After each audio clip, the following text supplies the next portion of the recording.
Hola, muy buenas tardes, maestro Joel. Somos el equipo número 2, integrados por los bachilleres Santiago Aguilar, Mariana Carrillo, Raúl Cervantes, Ángel Vega y su servidor Rodrigo Camas. Le vamos a hablar sobre el análisis del modelo de Boone y Nordegraf, titulado Análogo del sistema circulatorio de circuito cerrado, conteniendo un lado del corazón y el árbol sistémico. Para introducirnos, estos dos personajes en 1963 propusieron este modelo.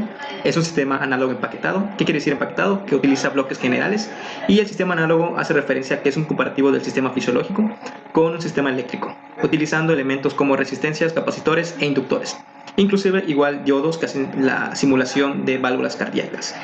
Este modelo tiene un funcionamiento del lado izquierdo del corazón y el árbol sistémico, ¿no? Haciendo referencia a que la sangre oxigenada viene de las venas pulmonares, va hacia el lado izquierdo del corazón y es impulsado hacia toda la circulación sistémica. En esta diapositiva se observa nuestro modelo propuesto del análogo del sistema circulatorio. Podemos observar a grandes rasgos que está dividido por bloques, los cuales fuimos nombrándolo con la relación directa que encontramos con la parte izquierda del corazón.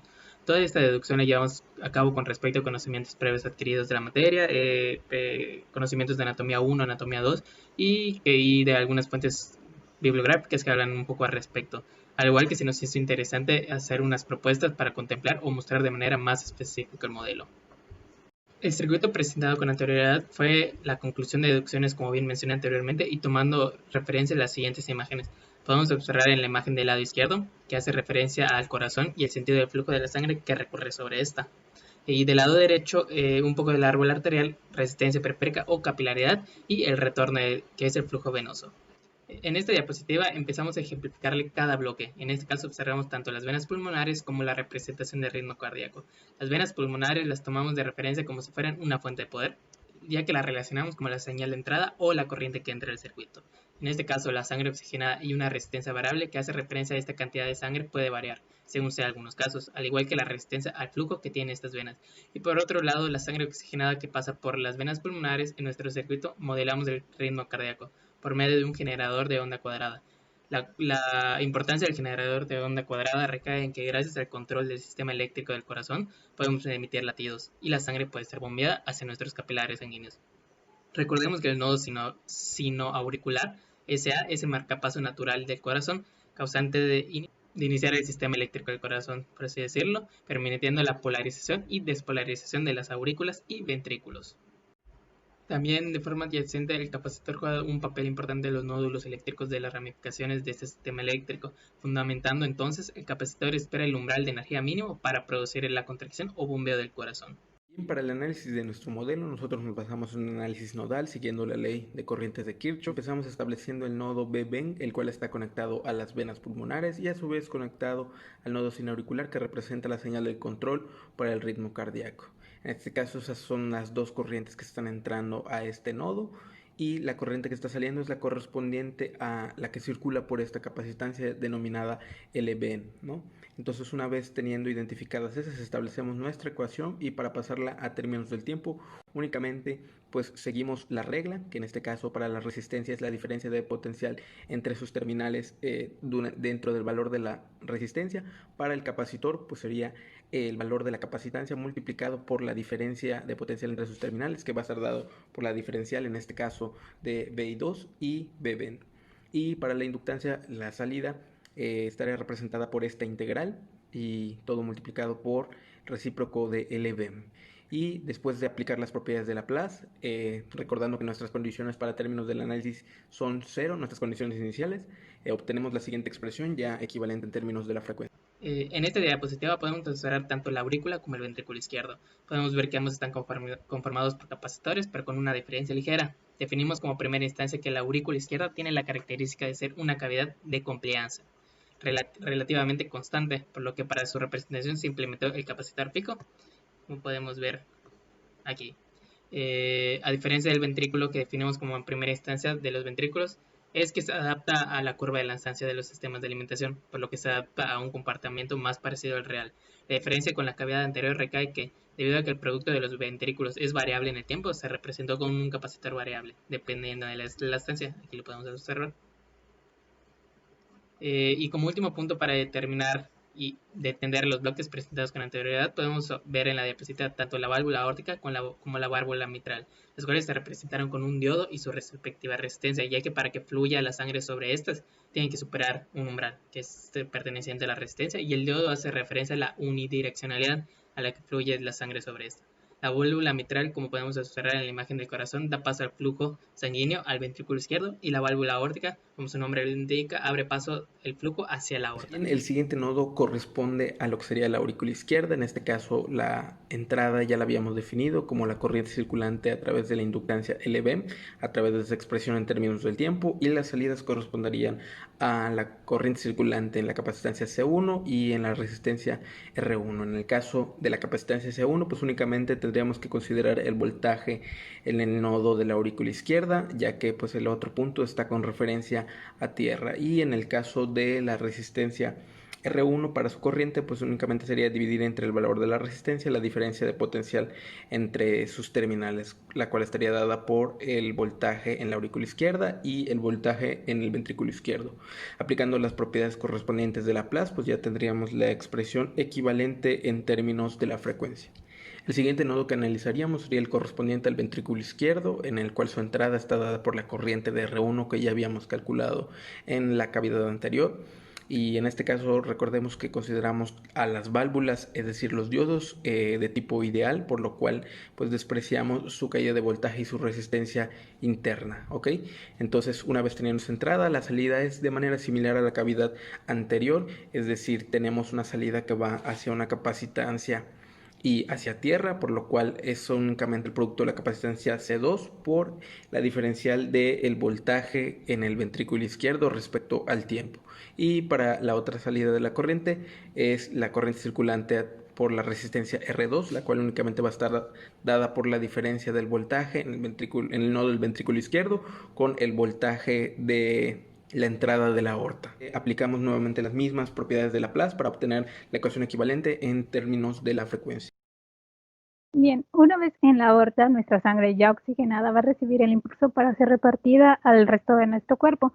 El siguiente paso en nuestro esquema sería el árbol arterial, que va a ser este conjunto de vasos sanguíneos donde se va a dar pues la bifurcación o la ramificación de esta sangre oxigenada para poder ser repartida a nuestro organismo.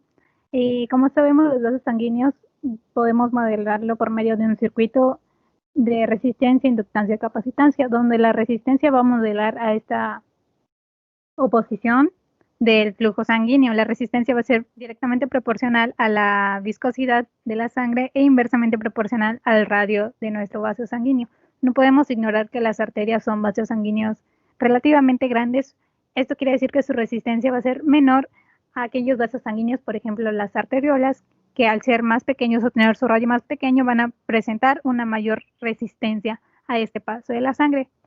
El inductor va a representar lo que es la inartancia del flujo sanguíneo, siendo proporcional a la presión e inversamente proporcional a la aceleración que tiene pues este flujo de sangre. Se va a relacionar con la respuesta que tienen los vasos sanguíneos al dilatarse o al contraerse. Hay que recordar que en las arterias esto es importante, pues el flujo no va a ser constante, sino va a ser de forma pulsátil, pues se está bombeando la sangre desde el corazón hacia las arterias para llegar a los siguientes vasos capilares. Y por último, el capacitor va a ser el análogo a la complianza del vaso sanguíneo, que vamos a representarla o relacionarla con este almacenamiento de volumen por presión que tienen nuestros vasos sanguíneos. Okay, si ponemos este circuito, lo ponemos en paralelo, podemos dar por hecho de que ya tenemos nuestro esquema de árbol arterial. Pues primero sabemos que la aorta, que es la arteria principal, va a ramificarse hacia los conductos arteriales principales, luego a las arterias y por último a las arteriolas hasta llegar al punto en el que ocurre la difusión de los gases, donde nuestras arterias dejan el oxígeno y pues se llenan de lo que es el dióxido de carbono.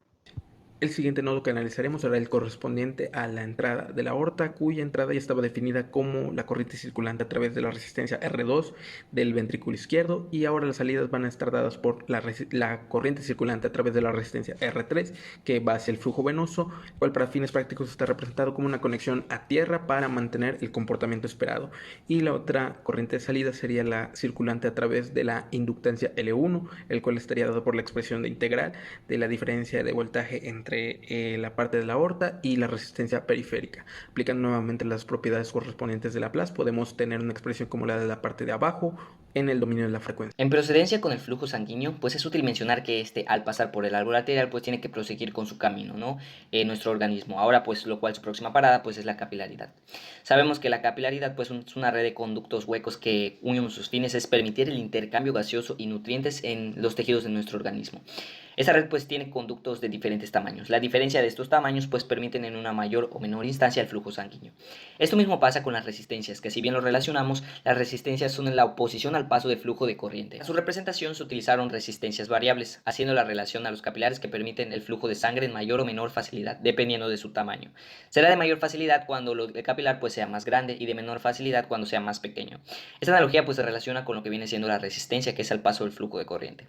Cabe señalar que así como intervienen lo que vienen siendo capilares en el flujo sanguíneo, así intervienen arteriolas, vénulas y venas, que son en gran instancia los conductos que están relacionados con la red capilar. La importancia que la capilaridad juega entonces en nuestro cuerpo pues es permitir el intercambio de oxígeno en las células del cuerpo. La sangre sigue fluyendo hacia las vénulas y hacia las venas, donde finalmente recae como una sangre diferente, ¿no? Una sangre desoxigenada. Las venas son las responsables de transportar esta sangre desoxigenada. Para nuestro caso, el desplazamiento principal de esta sangre es hacia la cavidad superior derecha del corazón. De nueva cuenta, pues ahora relacionamos este flujo como un flujo venoso en representación de un solo cable que procede de otras venas, como la vena renal, entre otras, que permiten finalmente pues caer hacia la vena principal, ¿no? Que es la vena cava superior, específicamente en la parte de la aurícula derecha, ¿no? Que es la responsable de pues prácticamente de anexar esta sangre desoxigenada para que así continúe con la parte de la circulación hacia el pulmón y volver a repetir este ciclo. Para el siguiente nodo correspondiente a la resistencia periférica, la entrada ya la teníamos definida como la corriente que circula a través de la inductancia L1, definida en la entrada de la aorta en el nodo anterior, y ahora las salidas corresponderían a la corriente circulante a través de la resistencia R4, que va a ser el flujo venoso nuevamente, y la resistencia R5, que va a la primera subdivisión de la aorta. En este caso, las expresiones correspondientes son la que ya conocíamos de la inductancia, en este caso la de R4 comparada únicamente a la diferencia de potencial de la resistencia periférica y tierra, y en el caso de la resistencia R5, la corriente que va a circular va a estar dada por la diferencia entre los voltajes en la resistencia periférica y en la primera subdivisión de la aorta. El último nodo correspondiente a la primera subdivisión de la aorta, en este caso la entrada está definida por la corriente circulante en R5 que habíamos definido en el análisis del nodo anterior, y la salida estaría definida por la corriente circulante a través del capacitor C3, el cual pues se encuentra también con referencia a tierra, así que únicamente sería la diferencial del voltaje en ese nodo respecto al tiempo. Y para la entrada pues la expresión la tomamos del análisis anterior, y con las propiedades de Laplace podemos pasar al dominio de la frecuencia, y esas serían las ecuaciones que definirían todo nuestro sistema en términos del tiempo y de la frecuencia. Continuando con la exposición, les voy a presentar los resultados. Aquí están las ecuaciones. En color amarillo vemos el sistema de ecuaciones en términos del tiempo, y en color rosado el sistema de ecuaciones en términos de la frecuencia. De estas ecuaciones podemos obtener las de color verde, que nos van a servir para desarrollar el diagrama de bloques, que es el siguiente.